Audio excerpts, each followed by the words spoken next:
আল্লাহ তাআলা বলেন, ওয়ালা তাকরাবুজ জিনা ইন্নাহু কানা ফাহিশাতাও ওয়া সাআ সাবিলা। খবরদার, খবরদার, তোমরা জিনা করবে না, জিনার ধারের কাছেও যাবে না। এই আইনটা কার? কথা বলেন, কার? আল্লাহর দেওয়া আইন। খবরদার, খবরদার, তোমরা জিনা করবে না, জিনার ধারের কাছেও যাবে না।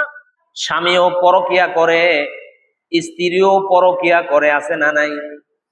কথা বলেন, আছে না নাই? সন্তানও পরকিয়ায় জড়ায় গেছে, সন্তানের বাবাও পরকিয়ায় জড়ায় গেছে, আছে না নাই? আছে না নাই? ঘরের মধ্যে বিবি আছে, বাচ্চা আছে, এরপরেও পর স্ত্রীর সাথে সম্পর্ক জুড়াই দিছে, আর একজনের সংসার নষ্ট করে দিল, আছে না নাই? কেন? আল্লাহর এই আইন তো মানে না, ইসলাম তো মানে না।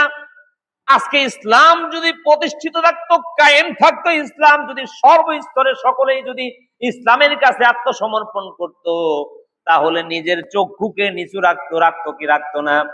পরনারী দেখলে আল্লাহ আল্লাহ রাসূল বলেন, তুমি তোমার চক্ষুকে নিচু রাখো। যদি তোমার চক্ষুকে নিচু রাখতে পারো, তাহলেই তুমি কামিয়াব হয়ে গেলা। কিন্তু আমরা তো আমাদের চক্ষুকে নিচু রাখতে পারি না। পারি?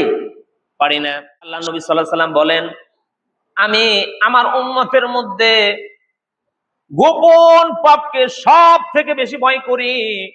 গোপন পাপকে সব থেকে বেশি ভয় করি। গোপন পাপকে সব থেকে বেশি ভয় করি।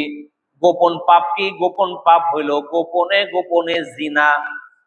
গোপনে গোপনে জিনা, আছে না নাই? কথা বলেন, আছে না নাই? হ্যাঁ, বিয়ের আগেই, বাচ্চা মেয়ের বিয়ের আগেই প্রেগনেন্ট হয়ে গেছে। বিয়ের আগে কি হয়ে গেছে? প্রেগনেন্ট হয়ে গেছে। ছেলে বিবাহ করে নিয়ে গেছে, বিবাহ করার 2 মাস পরে দেখে যে বাচ্চা হলো 7 মাসের। কয় মাসের? 7 মাসের বাচ্চা। আরে 2 মাস ধরে বিয়ে করলাম আমি, 7 মাসের বাচ্চা আসলো কিভাবে? তার মানে জিনার সম্পর্ক। কিসের সম্পর্ক? জিনার সম্পর্ক।